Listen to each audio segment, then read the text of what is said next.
Romain Ntamak pas dans la liste premium de Fabien Galtier, Mathieu Jalibert blessé jusqu'à mi-janvier, Toulon rugit et s'installe sur le podium, l'UBB fait tomber la forteresse Castres et Bayonne se paie la rabine. Il s'est passé plein de choses sur cette fin de semaine. On va bien sûr parler aussi du fait que l'Angleterre 15 va affronter l'équipe de France A au mois de juin, car j'ai un avis bien tranché là-dessus. Gaël Ficou et Nolan Le Garec sont furieux après la décision de l'arbitre en fin de match contre Montpellier. Un KO involontaire sur Sam James va mettre fin à la rencontre alors qu'ils avaient la possibilité de la gagner. D'ailleurs, Stuart Lancaster, est-ce qu'il va pas se faire virer du Racing? Et à la fin, la question qui fâche. Elle est sur les lèvres de tout le monde. Est-ce que l'hégémonie toulousaine menace-t-elle l'équilibre du top 14? Les présidents de club se sont interrogés et franchement, c'est chaud. Beaucoup de choses à dire dans ce dernier débrief avant Noël. Si ce que je t'ai proposé cette année sur la chaîne t'a plu, n'hésite pas à lâcher ton meilleur pouce bleu et à t'abonner avec la petite cloche pour recevoir les prochaines vidéos. Et on y va! Le match entre Montpellier et le Racing s'est terminé sur un incident choquant. L'arrière Sam James, il se fait plaquer et involontairement sa tête va percuter le bras et le tibia genou d'un autre joueur qui arrive. L'arbitre, M. Trenini, a considéré que c'était un fait de jeu accidentel et comme c'était pendant les arrêts de jeu, il décide de siffler la fin du match. Côté Racing, au-delà de l'inquiétude, il y avait énormément de frustration évidemment. Nolan Le Garec qui dit il était inconscient et il a convulsé. J'ai rarement vu un KO comme ça. Faire une action de 80 mètres puis la voir s'arrêter sur un geste pas trop contrôlé sur un de nos joueurs et un KO pareil, ça pose question, non? Dimitris Varzeski, l'entraîneur des avants des Ciels et Blancs, s'est interrogé aussi sur la décision arbitrale. Tous les plaquages dangereux sont accidentels quand il y a des KO. Et pourtant, le règlement, il est clair à ce sujet. Il y a des accidents au rugby, on appelle ça des faits de jeu. Le joueur est KO, tu arrêtes le jeu pour la sécurité du joueur et tu reprends par une mêlée. Donc a priori pour moi, ça semble normal. Mais quand c'est la dernière action, si c'est pas une pénalité et que c'est une mêlée, eh ben c'est la fin du match. Le match ne peut pas se terminer sur une pénalité, mais il peut se terminer sur une mêlée. D'ailleurs, si ça t'intéresse, j'ai fait une grosse vidéo reportage documentaire sur les commotions cérébrales où j'ai appris plein de trucs de ouf. C'est la dernière vidéo que j'ai postée. Bref, je serais curieux d'avoir des nouvelles sur cette décision arbitrale puisque moi de mon côté, elle me semble correcte. Après, côté Racing, évidemment, il y a de la frustration. Heureusement, les nouvelles concernant l'arrière Sam James, elles sont plutôt rassurantes. Il a repris conscience et il a pu quitter l'hôpital de Montpellier. Romain Ntamak ne fait pas partie de la liste premium. Ok, on se détend. C'est normal, il n'a pas fait un seul rassemblement avec l'équipe de France cette année. La liste, elle n'est pas figée et surtout si tu as fait 2 piges en bleu, tu es obligatoirement automatiquement dans la liste. À mon avis, il sera quand même rappelé pour le tournoi de destination et il va y rentrer dans cette liste. Et Jalibert qui s'est blessé jusqu'au 15 janvier et qui est dans la liste, c'est un petit peu dur ça, non? Ouais, t'inquiète pas, elle arrive la vidéo sur Jalibert. La France n'a pas voulu délocaliser un match contre les All Blacks aux États-Unis parce que nos joueurs jouent trop, vous comprenez, la fatigue, tatati, tatata. Surtout, ils n'avaient pas envie de prendre 80 points devant 100 000 personnes. Mais par contre, le 21 juin, on va jouer un match contre l'Angleterre 15, c'est-à-dire l'Angleterre B avec la France B, donc c'est-à-dire une grosse partie des joueurs de l'équipe de France qui vont aller en Nouvelle-Zélande. Donc on nous dit, ouais, faut pas trop tirer sur la corde, vous comprenez la fatigue, mais par contre on va leur rajouter un match. Alors attends, me fais pas dire ce que j'ai pas dit, je trouve ça cool d'avoir un crunch, même si c'est pas avec les premiums, mais j'aurais quand même préféré qu'on ait un match avec les premiums ou même sans les premiums contre la Nouvelle-Zélande aux États-Unis. Et pour rebondir dans une des dernières vidéos, j'ai eu quelques commentaires qui me disaient non, mais les États-Unis, on ne peut pas les laisser s'accaparer le rugby, etc., perdre nos valeurs. C'est pas ça, c'est que les États-Unis, c'est les seuls actuellement qui ont un pouvoir financier qui permet le développement du rugby. Parce que le top 14, on dit que c'est le seul championnat rentable, mais c'est pas vrai. Déficit de 66 millions d'euros dans le championnat français. Là, on parle en Angleterre de 2 autres clubs, Exeter et je sais plus qui vont peut-être se casser la gueule et déposer le bilan. Donc vous vous rendez compte que tous les clubs déposent le bilan les uns après les autres, que les joueurs jouent trop et que les rencontres internationales, on sacrifie des tournées pour pouvoir avoir un championnat domestique qui tourne. Alors c'est un équilibre qui n'est pas facile à trouver, je te l'accorde. Toujours est-il que les États-Unis ils ont quand même proposé de faire une ligue fermée qui se jouerait sur 2 ou 3 mois avec tous les meilleurs joueurs mondiaux. Et alors là, ils vont te mettre des salaires, tu peux être sûr que tes meilleurs joueurs de top 14, tu les auras pas pendant ces 2 ou 3 mois. Donc on est obligé de composer avec les États-Unis. Bref, ce match aux États-Unis, il aurait permis peut-être aussi de renflouer un petit peu les caisses de la Fédé. Bah ouais, parce que la Fédé, elle est en proie à un déficit important. Écoute bien, elle cherche à renégocier le contrat avec le Stade de France, qui est actuellement fixé à 1,2 million d'euros par match. Mais elle envisage même de délocaliser certains matchs en province où les loyers sont plus avantageux, comme au Vélodrome de Marseille ou au Groupama Stadium de Lyon, qui eux, je crois que c'est le Groupama Stadium de Lyon, demanderaient peut-être même juste un truc symbolique pour pouvoir jouer là-bas. C'est normal, quand tu payes 1,2 million d'euros la location du stade, ben, tu joues les Blacks, 80 000 personnes, ouais, tu vas rentrer dans tes frais. Mais par contre, quand tu joues l'Italie, l'Argentine ou le Japon et que tu fais 40 ou 50 000 personnes, bah non, tu es en déficit. Pour jouer un match de l'équipe de France, tu fais du déficit. Et Florian Grill, le président de la Fédé, il est clair là-dessus. Si on ne trouve pas d'accord, nous sommes prêts à aller jouer uniquement en province. Les négociations, elles s'annoncent musclées. Je ne savais pas du tout à quoi m'attendre sur cette journée de top 14 après les 2 week-ends de Champions Cup. Des matchs serrés, des rebondissements et des petites déclats. Ma note, c'est du 4 sur 5. Et on a notamment cette petite déclaration de Thomas Sett. Tu l'as raté? Deuxième ligne de l'ASM, il se déplace à La Rochelle. Et quand tu vas jouer et que ton vis-à-vis c'est Will Skelton, bah c'est pas marrant. Bon, moi je ne vais pas me laisser faire non plus, donc il va s'appeler Skelton et faire 20 ou 30 kilos de plus, c'est pas... Bah, tu sais que l'après-midi va être compliqué, ça va être un peu long, mais non, après il a ses qualités, après bon, on verra ce qu'on a mis en place aussi pour essayer un petit peu de déjouer un peu son impact physique et sa puissance. Après c'est sûr que sur les ballons portés, sur les mêlées, là on ne pourra pas s'enlever, donc il va falloir faire le nécessaire pour le bloquer.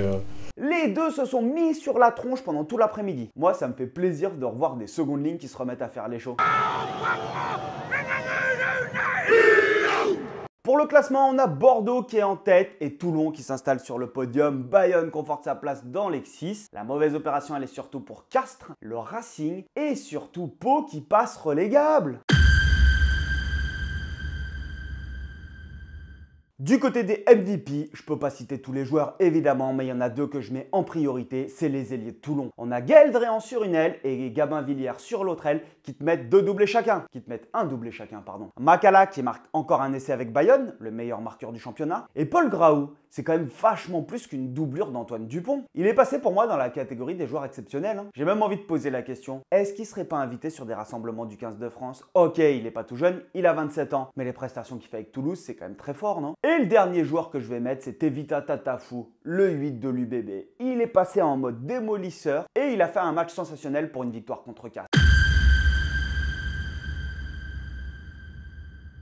Bayonne qui reste dans le top 6 et ça fait plaisir. C'est un peu les chouchous parce qu'ils ont une philosophie de jeu que j'affectionne particulièrement où ça envoie du game et surtout ils ont eu des recrues mais que j'adore, Mani Tuilagi. On a beau le détester parce qu'il est anglais, mais franchement, il est génial ce type. À 10 mètres de la ligne d'en but, il arrive, il te met un placard sur un type, l'arbitre siffle. C'est vraiment un gros placard et il se relève en rigolant et il l'aide à se relever. Mais franchement, c'est les joueurs bonnards, tu peux que les aimer, sauf s'ils sont anglais. C'est dur pour Vannes parce qu'ils tiennent leur rang et c'est des matchs qui jouent vraiment pas à grand chose. Il y a quelques semaines, Jean-Noël Spitzer, il disait qu'il était arbitré un petit peu comme une petite équipe et que ça, c'était pas terrible. On est à la 53e minute du match. Bayonne passe une pénalité pour mener 27-14 et Vannes, il décide de jouer le renvoi et de contester le coup d'envoi. Il récupère la possession de la balle, il y a un plaquage. Et là, il y a un Bayonnais qui est couché sur la balle, qui empêche le 9 de Vannes de sortir le ballon. La défense, elle a le temps de s'organiser bien comme il faut. L'arbitre annonce laissez le ballon, laissez le ballon. Puis Vannes attaque sur une défense replacée et ils prennent une pénalité. En fait, moi je suis moyennement d'accord, c'est-à-dire qu'ils contestent le ballon. Ils ont la possibilité de jouer sur une défense qui est désorganisée. Un Bayonnais fait un acte d'anti-jeu et là l'arbitre il a une forme de tolérance alors que Vannes est mené 27-14 et ne siffle pas pénalité et du coup les Vannetais vont se retrouver avec une pénalité contre eux. Dites-moi ce que vous en pensez dans les commentaires parce que je dis pas que c'est volontaire de la part de l'arbitre mais peut-être que inconsciemment il est un petit peu plus tolérant avec les autres équipes. L'UBB fait tomber la forteresse castraise. Une victoire qui en dit long. Ils ont battu Castres chez eux 13-3 et ils mettent fin à leur invincibilité à Pierre Fabre. Mais attendez, c'est pas tout. Pour y aller, ils y vont sans une partie de leurs internationaux, ils font tourner, comme les grandes équipes on va se dire. Des conditions météoriques catastrophiques, pas de problème, mais les en difficulté, ils l'ont transformé en arme fatale. L'UBB, ils réussissent avec ce match pour moi à prouver qu'ils sont passés dans une autre catégorie, celle là où ils se permettent d'avoir un groupe plus large et de faire tourner pour aller gagner à l'extérieur. Et ça, c'est assez exceptionnel parce que c'est comme Toulouse, c'est-à-dire qu'ils vont pouvoir, du coup, ils donnent du temps de récupération à leurs joueurs, ils vont accumuler de la fraîcheur pour d'autres échéances. Et ça, c'est quelque chose qui est assez fort parce que quand on voit la dernière finale de top 14, bon, je pense qu'il y avait aussi le mental qui fait qu'ils en prennent autant, mais quand même, d'un point de vue fraîcheur, ils vont accumuler de la fraîcheur. Franchement, chapeau bas à Yannick Bru qui a réussi à transformer cette équipe. Toulon écrase Pau et confirme sa bonne forme après ces 2 matchs en Champions Cup. Et va-t-on Allons revoir le Toulon des années 2012-2015. Ils viennent de livrer une performance de haut vol en écrasant Pau 56-25. Et cette victoire bonifiée, elle les propulse à la 3e place du classement. 7 essais inscrits, un festival offensif monstrueux, un Gigayashvili destructeur en mêlée, dominateur. Et Gabin Villière, il résume ça. C'est un vrai plaisir de terminer l'année comme ça. Alors Toulon peut-il viser plus haut? Une chose est sûre, c'est qu'ils envoient un message clair à la concurrence là. Toulon est plus que jamais dans la course pour le Brennus. Le prochain que je mets dans les tops, c'est l'ASM. L'ASM, pour moi, elle fait sensation malgré sa défaite à Marcel de Flandre contre La Rochelle. Ils perdent 20-15 et Christophe Furios ne cache pas sa fierté. On doit gagner le match. Quand tu tombes 3 fois dans l'embut, tu dois gagner le match. Mais en même temps, on avance. On continue de progresser dans pas mal de domaines. Cette performance, elle s'inscrit dans une progression pour moi constante de l'équipe. Je l'avais dit, la semaine dernière, ils étaient dans les flops parce qu'ils perdent contre le Leinster. Là, ils sont dans les tops parce qu'ils prennent un point de bonus contre La Rochelle et surtout leur performance, elle est du niveau égal que le déplacement au Leinster la semaine dernière. Depuis la reprise, on est capable d'être en déplacement comme on est à la maison, c'est-à-dire une équipe difficile à battre, souligne le manager. Et l'état d'esprit clermontois, il a particulièrement marqué les esprits. Alors on a eu ce duel aussi de Thomas Sett et Will Skelton, mais tu vois, ils montrent cette équipe qu'ils ont du caractère. Et Urios, il l'affirme. On lâche pas, mais j'ai trouvé que mon équipe était à la hauteur, quoi. Et aujourd'hui, on doit gagner le match. Voilà. Quand tu tombes 3 fois dans le but, tu dois gagner le match. Donc, voilà, mais en même temps, voilà, on avance, on continue à progresser dans pas mal de domaines. Donc aujourd'hui, on se contente d'un point. Être craint. Et aujourd'hui, même si on ne gagne pas le match, je crois qu'on a gagné ça, ce respect-là. Et ça, pour moi, ça se mesure pas. L'ASM vient d'envoyer un message clair. Ils sont de retour dans les tablettes pour être difficiles à aller gagner. Et maintenant, on va passer au flop.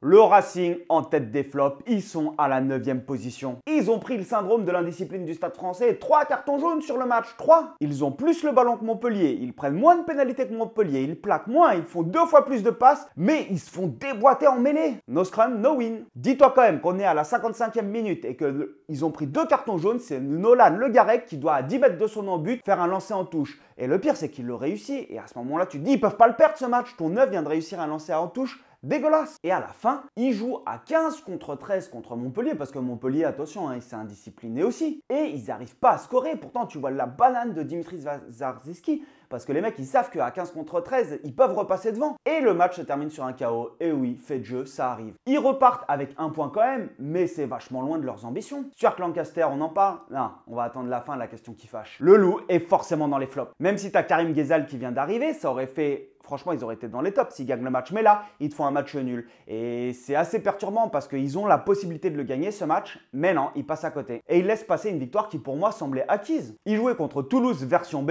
mais qui est toujours aussi coriace et qui vaut n'importe quelle équipe A du top 14. On en parle sur l'hégémonie à la fin. On a des jeunes comme Lacombe, Bertrand, Hawks qui ont fait basculer le rapport de force en fin de match. Lyon a longtemps cru tenir son exploit. Il mène même 17-10 pendant longtemps. 17-7 à l'heure de jeu, il me semble. Et quand Toulouse fait rentrer sa jeune garde, alors il n'y a pas que la jeune garde qui rentre, parce que tu as des mecs comme Meafou aussi qui sont rentrés. Et d'ailleurs, ça fait un peu flipper, tu vois. Ils tiennent le match et quand tu vois Meafou qui rentre à l'heure de jeu, tu te dis ça va être long. Et les jeunes, ils ont fait basculer le match. Mais par contre, ils auraient pu gagner. Et Léo Berde, malheureusement, il rate 2 pénalités en fin de match. Ça, c'est dur. Après, le match était dans des conditions pas faciles, hein, ça flottait sévère. Et c'est ça qui est dur avec Toulouse, c'est qu'ils ont cette capacité à ne pas perdre. C'est-à-dire que là, ils gagnent pas, mais ils perdent pas. L'USAP s'enfonce. Ça, c'est une défaite qui fait mal. C'est une nouvelle déconvenue à l'extérieur où ils s'inclinent 24-7 face au Stade français. Et cette défaite, elle les maintient dangereusement proches de la zone rouge. Sur ce match, il n'y a pas grand-chose à dire, à part que Tommaso Allan, quand même, il rate des points au pied. Il me semble qu'il rate 9 points au pied. Et c'est 9 points, surtout en début de match, qui te permettent de rester dans le rythme. Et ça, c'est dur. Après, ils se sont fait déboîter en touches. Ils ont 7 touches gagnées sur 15 quand même. C'est un ratio qui est extrêmement faible. Et là, on se dit que Franck Azema, il va devoir rapidement trouver des solutions s'il veut réussir à sortir de cette spirale infernale. Ils ont très peu de points d'avance par rapport à la zone rouge. Et le prochain match qu'ils vont jouer, c'est face à La Rochelle. Et maintenant, les questions qui fâchent.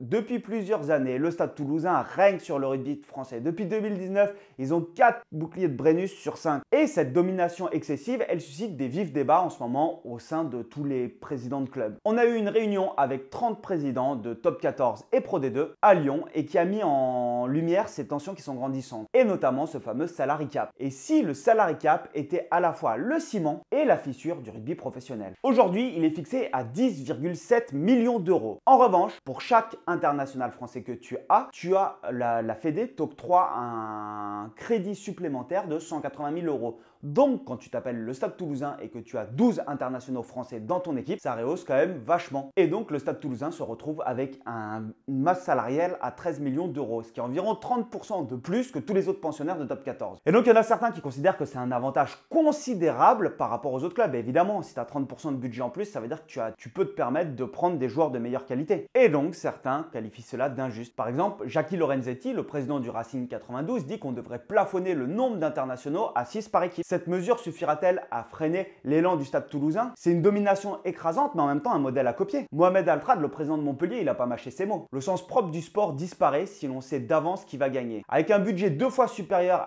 à ceux de clubs comme Vannes, Toulouse semble intouchable. Pourtant, Didier Lacroix, le président du Stade Toulousain, lui, il défend un autre point de vue. Évidemment. Il rappelle que ces crédits, en fait, ils sont là aussi pour compenser l'absence des internationaux parce qu'effectivement, si tu as 12 joueurs qui partent sur ton effectif de 40 joueurs, disons que tu as une équipe complète qui part en équipe de France, bah, tu les as plus pour bosser alors que c'est toi qui les payes quand même à la base. C'est censé compenser pendant les périodes de doublons, mais des doublons, d'un côté, il n'y en a pas tant que ça. Et aussi, ça récompense un travail exemplaire en termes de formation et de recrutement. Par exemple, Antoine Dupont, c'est devenu la star internationale qu'on connaît aussi. Toulouse a été capable d'aller le chercher à Castres. Manim et Afou, il fallait aller le chercher. Au bout d'un moment, c'est facile de dire ouais mais nanani nanana. Ouais mais attends, ils vont chercher les joueurs. Tu prends Alexandre Roumat à Bordeaux, il me semble pas qu'il était en équipe de France. Il vient à Toulouse, il bascule en équipe de France. Ils arrivent à faire signer des joueurs et à garder des joueurs. Quand tu prends l'exemple de Jack Willis, qui était quand même du coup, alors j'ai la réponse, il était international anglais, mais quand son club a fermé en Angleterre, il est venu en France. C'est pour ça qu'il a pu continuer de jouer en Angleterre sur cette saison. Maintenant, il n'est plus sélectionnable anglais,